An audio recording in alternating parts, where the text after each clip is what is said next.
मित्र, मुंबईमध्ये तुम्ही आम्ही सगळेच इंच इंच जागेसाठी संघर्ष करत असतो. आपली जागा सांभाळून ठेवत असतो. आपली जागा कोणीही जरी आपण ती भाड्याने दिली तरी बळकावू नये याच्यासाठी वेळोवेळी खात्री करत असतो आणि खबरदारी घेत असतो.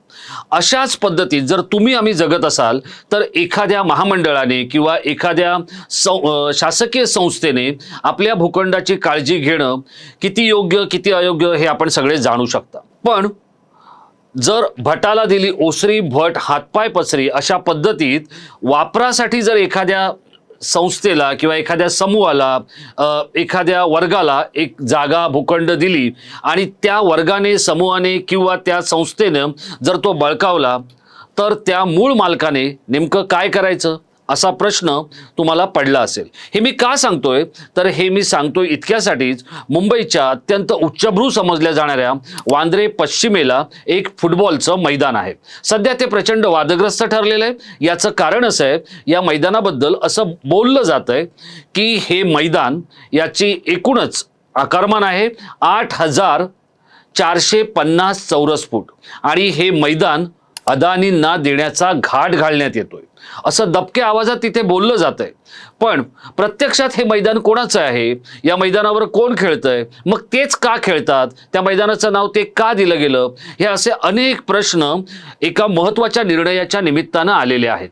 हा निर्णय कोणता आहे तर हा निर्णय आहे मुंबई महानगरपालिकेच्या सभागृहामध्ये काल एक महत्त्वाचा निर्णय घेण्यात आला. खरं तर काल 3 महत्त्वाचे निर्णय 4 महत्त्वाच्या प्रश्नांवर चर्चा सुद्धा झाली. काल सभागृह मुंबई महानगरपालिकेचं 3 वाजता सुरू झालं आणि ते पहाटे 1:15 वाजेपर्यंत म्हणजे 1:15 सभागृह सुरू होतं. सगळेच्या सगळे नगरसेवक नेते या सभागृहामध्ये बसून होते, कारण मुंबईच्या खुल्या जागांच्या संदर्भातली चर्चा होती आणि त्याचप्रमाणे हजारो कोटी रुपयांची उलाढाल होणाऱ्या मुंबईच्या BSTच्या 22 आगारांच्या खाजगीकरणाच्या संदर्भातला सुद्धा मुद्दा होता आणि त्याचबरोबरीने 19,000 इमारतीमध्ये राहणाऱ्या मुंबईकरांच्या भवितव्याचा ओसीचा फैसला सुद्धा होणार होता.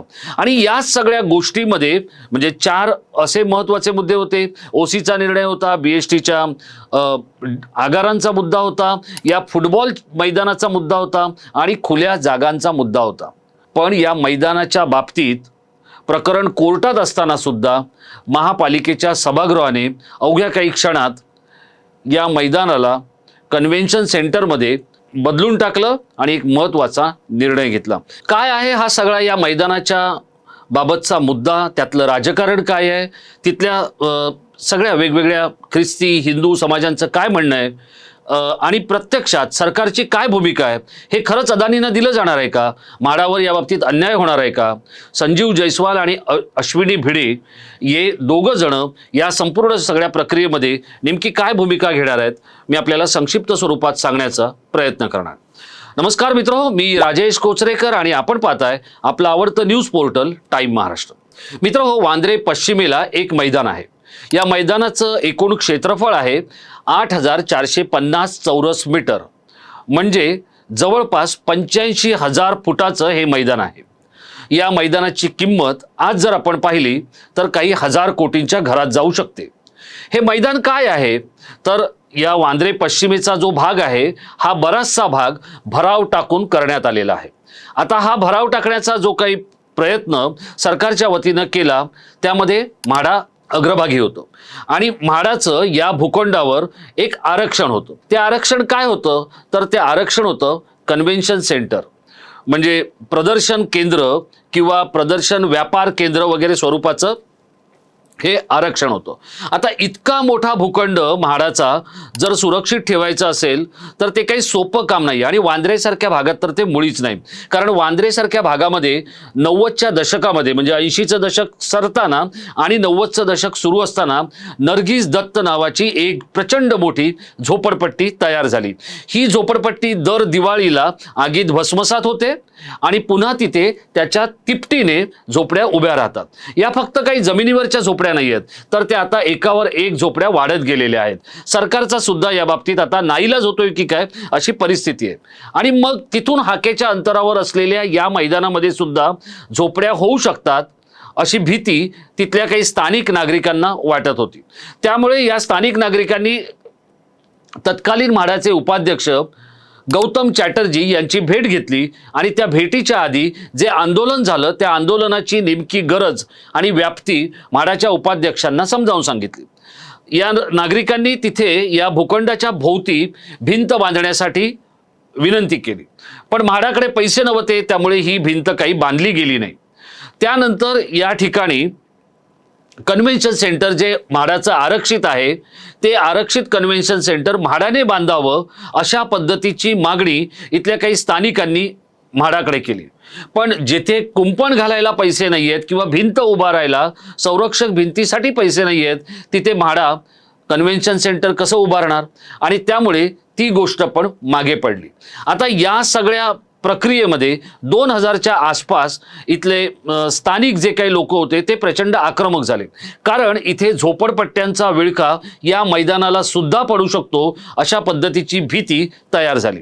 आणि त्यातून काही नागरिकांनी तत्कालीन नगरसेवक आशिष शेलार यांच्या नेतृत्वामध्ये या गौतम चॅटर्जी यांची भेट घेतली।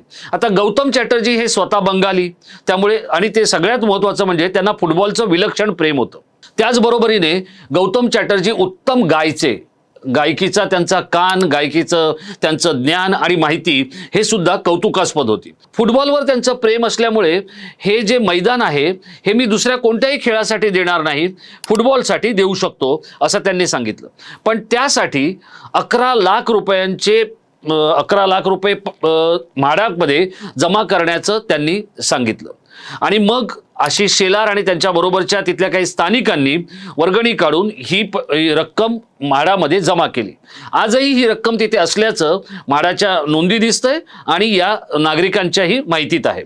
पण हे सगळं होत असताना ज्या वेळेला हा जो संपूर्ण परिसर आहे हा परिसर कोण बघत होतं, तर हा परिसर याची प्लॅनिंग ऑथॉरिटी मुंबई महानगरपालिका नव्हती, याची प्लॅनिंग ऑथॉरिटी कोण होती तर MMRDA। आणि या MMRDA कडून प्लॅनिंग ऑथॉरिटी बदलून घेण्याचं काम त्यावेळेला आशिष शेलार यांनी केलं आणि मुंबई महानगरपालिका या भागाचा एक पालक म्हणून काम करायला सुरुवात झाली। आता हे सगळं सुरू असताना या मैदानाच्या बाबतीत ज्या काही गोष्टी घडल्या त्यात आता म्हाडा काय म्हणतंय की हे कन्व्हेन्शन सेंटर आमच्या मालकीचं, कारण भूखंडच आमचा आहे असं म्हाडाचं म्हणणं आहे। पण या प्लॅनिंग ऑथॉरिटी बनलेल्या मुंबई महानगरपालिकेनं काय केलं, DP प्लान जो म्हणजे विकास आराखडा जो बनला त्या विकास आराखड्यामध्ये याला खेळाचं मैदान दाखवलं। हे का दाखवलं हे खूप इंटरेस्टिंग आहे। ज्या वेळेला हा विकास आराखडा बनतो त्यावेळेला प्रत्यक्षात तिथे काय सुरू आहे हे ती प्लॅनिंग ऑथॉरिटी म्हणजे जी काही पालक संस्था आहे ती विचारत असते, विशेषतः विकास आराखडा बनवणारी संस्था विचारत असते। आता त्यानुसार इथे काय केलं जातंय तर इथे फुटबॉल खेळला जातोय, खेळाचं मैदान आहे। पण ते फक्त फुटबॉलचं आहे का, त्याचं उत्तर नाही आहे। ते फक्त फुटबॉलचं मैदान नाहीये। आता त्याला देण्यात आलेलं नाव, नेव्हिल डिसोजा खूप मोठे फुटबॉलपटू होते, ऑलिम्पिकपटू होते, त्यांचं नाव दिलं गेलं आणि मग त्यांचं नाव देण्याचा ठराव कोणी पारित केलाय, तो महापालिकेत पारित झालाय का, तर त्याचं उत्तर नाही असं आहे। कोणत्याही रस्त्याला, चौकाला, मैदानाला किंवा पुलाला जर नाव द्यायचं असेल तर त्याचा ठराव हा मुंबई महानगरपालिकेमध्ये किंवा त्या पालक संस्थेमध्ये व्हावा लागतो। तसा नेव्हिल डिसोजा यांच्या नावाचा ठराव हा काही पारित झालेला नाहीये। आता तिथे असंख्य फुटबॉल चे जे खेळाडू आहेत ते तिथे खेळत असतात। आता काही मंडळींचा असा समज झालेला आहे की ते खेळाचं मैदानाचं आरक्षण हे खेळाच्या मैदानाचं आहे, ते खेळाच्या मैदानाचं आरक्षण नाहीये, ते कन्व्हेन्शन सेंटरचं आरक्षण आहे। पण आता म्हाडाची चूक आहे का, तर म्हाडाची चूक मुळीच नाहीये, म्हाडा त्याचा मूळ मालक आहे। आणि आता म्हाडाचे जे उपाध्यक्ष असलेले संजीव जयस्वाल यांची भूमिका अशी आहे की जर मैदान म्हाडाच्या मालकीचं आहे तर ते म्हाडाकडे मिळायला हवं। आता तिथे कन्व्हेन्शन सेंटर उभं करायचं, ते कन्व्हेन्शन सेंटर उभं करण्या इतकं आता म्हाडा श्रीमंत आहे का, तर त्याचं उत्तर सुद्धा नाही आहे, कारण त्याला काही 100 कोटी रुपये लागणार आहेत। मग हे 100 कोटी रुपये कोण देणार आहे, ते म्हाडा उभं करणार आहे, सरकार उभं करणार आहे, या प्रश्नाचं उत्तर आता सध्या कोणाकडेच नाहीये। आता या फुटबॉल असोसिएशन, मुंबई फुटबॉल असोसिएशनचे अध्यक्ष आता सध्या कोण आहेत, आदित्य ठाकरे आहेत। जर आदित्य ठाकरे हे आता या मैदानासाठी इतके आक्रमक झालेत तर आदित्य ठाकरे यांचे वडील राज्याचे मुख्यमंत्री होते, साधारण 2019 ते 2022 पर्यंतच्या काळात. मग माझा प्रश्न असा आहे की वडील मुख्यमंत्री असताना, स्वतः मंत्री असताना आदित्य ठाकरे यांनी हे जे आरक्षण आहे हे का बदलून घेतलं नाही? म्हणजे म्हाडाचं जे कन्व्हेन्शन सेंटरचं किंवा प्रदर्शन केंद्राचं आरक्षण हे फुटबॉल मैदानामध्ये किंवा खेळाच्या मैदानामध्ये का करून घेतलं नाही? हा एक प्रश्न इथे अनुत्तरित राहतो. दुसरा मुद्दा की जर खेळाचं मैदान आहे तर फुटबॉलच तिथे किंवा फुटबॉलचेच खेळाडू तिथे का खेळणार आहेत? कारण हा सगळा परिसर ख्रिस्ती समाजात व्यापलेला आहे, हिंदूही समाज आहे, मुस्लिम समाज आहे, आणि मग अशा वेळेला फक्त फुटबॉलच का? हा प्रश्न सुद्धा तिथे येऊ शकतो. आता हे सगळं होत असताना आदित्य ठाकरे यांनी आपण मंत्री असताना, वडील मुख्यमंत्री असताना या भूखंडाच्या बदलाकडे किंवा वापराकडे कोणत्याही पद्धतीची अधिकृत मोहर उमटवण्याचा प्रयत्न केला नाही. हे अधिक धक्कादायक आहे. आता हे सगळं धक्कादायक आहे म्हणून भाजपने केलेलं काम धक्कादायक नाही आहे का?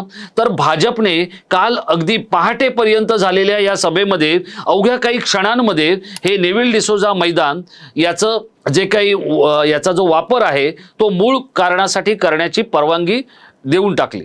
आता हे जे काही कन्व्हेन्शन सेंटर इथे येणार आहे ते अदानी आणतायत का? याबद्दल आशिष शेलार एक चकार शब्द काढत नाहीयेत. पण हे माझी जी काही माहिती आहे किंवा स्थानिकांमध्ये जी चर्चा आहे त्या चर्चेनुसार मुंबईमध्ये आता जर आपण पाहिलं तर एका बाजूला जिओ गार्डन आहे, सगळे मोठमोठे सप्ततारांकित कार्यक्रम हे अंबानींच्या जिओ गार्डनमध्ये होतात. मग आपलंही एक कन्व्हेन्शन सेंटर असावं असं गौतम अदानींना वाटू लागलेलं आहे, आणि त्यामुळे वांद्र्याच्या एका बाजूला अंबानी असतील तर दुसऱ्या एका बाजूला अदानी असले पाहिजेत असा प्रयत्न सुरू झालेला आहे. आणि त्याच प्रयत्नाला आता सरकार, महापालिका, महापौर, मुख्यमंत्री बळी पडतायत का? मग हे जर कन्व्हेन्शन सेंटर उभं राहणार असेल आणि संजीव जयस्वाल यांच्यासारखा जर आक्रमक आणि गोष्टी तडीच नेणारा जर उपाध्यक्ष म्हाडाकडे असेल तर म्हाडा हे कन्व्हेन्शन सेंटर का उभारत नाही? त्यातून म्हाडाच्या उत्पन्नामध्ये भर पडू शकते, एक म्हाडाचा लँडमार्क मुंबईमध्ये तयार होऊ शकतो. आणि मग याच्यासाठी अदानींसाठी हा सगळा अट्टास केला जातोय का? आशिष शेलार सोयीने का गप्प बसलेले आहेत? आशिष शेलार हे मातोश्रीवर सर्वाधिक तुटून पडणारे नेते आहेत. हां, ते टीका करताना सगळ्या आचारसंहितेचं भान ठेवतात, हे जरी खरं असलं तरी आशिष शेलार हे मातोश्रीच्या बाबतीत काय शांत बसलेत का? मुख्यमंत्र्यांनी त्यांना तसं बसायला सांगितलंय का? असे अनेक प्रश्न या मैदानाच्या निमित्तानं चर्चेला आलेले आहेत. आता आदित्य ठाकरे हे जर या सगळ्या मुंबई फुटबॉल असोसिएशनच्या माध्यमातून न्यायालयात गेलेले आहेत तर मुंबई महानगरपालिकेला जी गोष्ट जवळपास 30-35 वर्षात झाली नाही ती करण्यासाठी काही तास किंवा काही दिवस का थांबता आलं नाही?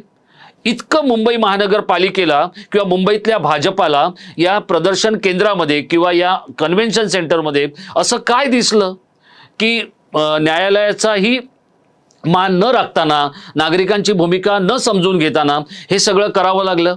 आशिष शेलार मुंबई क्रिकेट असोसिएशनमध्ये कार्यरत आहेत, आशिष शेलार बास्केटबॉलमध्ये कार्यरत आहेत, आशिष शेलार हे फुटबॉल असोसिएशनमधचे अध्यक्षही होते आदित्य ठाकरे यांच्या आधी. मग हे इथले जे स्थानिक नागरिक आहेत त्यांचं म्हणणं काय आहे हे एकदा समजून घेऊन आशिष शेलार या सगळ्या विषयामध्ये प्रसारमाध्यमांसमोर का येत नाहीयेत हा सुद्धा तितकाच महत्त्वाचा विषय आहे. आता इथे एका बाजूला सुनील गावस्करांना भूखंड देण्यात आला होता, गावस्करांनी त्याच्यावर जवळपास 34 वर्ष काही केलं नाही, त्यामुळे हा भूखंड आता अजिंक्य रहाणेला देण्यात आलेला आहे. याच परिसरामध्ये एक विंग्स फुटबॉल नावाची संस्था फुटबॉलचं प्रशिक्षण आणि फुटबॉलचा सराव करत असते. मग विंग्स आहे म्हणून या नेव्हिल डिसोझा मैदानाचा वापर फुटबॉलसाठी होणार नाहीये का? जर तो फुटबॉलसाठी होणार आहे तर तो खो खो, कबड्डी, बास्केटबॉल किंवा इतर सगळ्या देशी खेळांसाठी का होऊ नये हा सुद्धा प्रश्न आहे. भाजप वारंवार काय करतंय तर संशयी वातावरण निर्माण करतंय. मग ते नरेंद्र मोदी आणि अमित शहा असू द्या, जेनजीचं आंदोलन असू द्या, या सगळ्या बाबतीमध्ये एक विलक्षण अहंकाराने वागणाऱ्या भाजपने हे कन्व्हेन्शन सेंटर आता अदानींना द्यायचा घाट घातलाय का? अख्खी मुंबई अदानींना द्यायची आहे का? आणि मग त्यासाठी वेगवेगळे भूखंड शोधून काढून जे हजारो कोटी रुपयांचे आहेत ते अदानींच्या खिशात टाकण्याचा हा भाजपचा एककलमी कार्यक्रम आहे का? आणि त्यामुळे आशिष शेलार गप्प आहेत आणि फडणवीस गप्प आहेत का? आदित्य ठाकरे यांनी सोयीचं राजकारण सुरू केलंय का? आपल्याला या संपूर्ण सगळ्या प्रक्रियेमध्ये नेमकं काय वाटतंय? आपण या व्हिडिओच्या खाली असलेल्या इनबॉक्समध्ये आपली मतं आवर्जून मला कळवा. आपण कळवलेल्या मतांवर माझा पुढचा व्हिडिओ येणार आहे. धन्यवाद.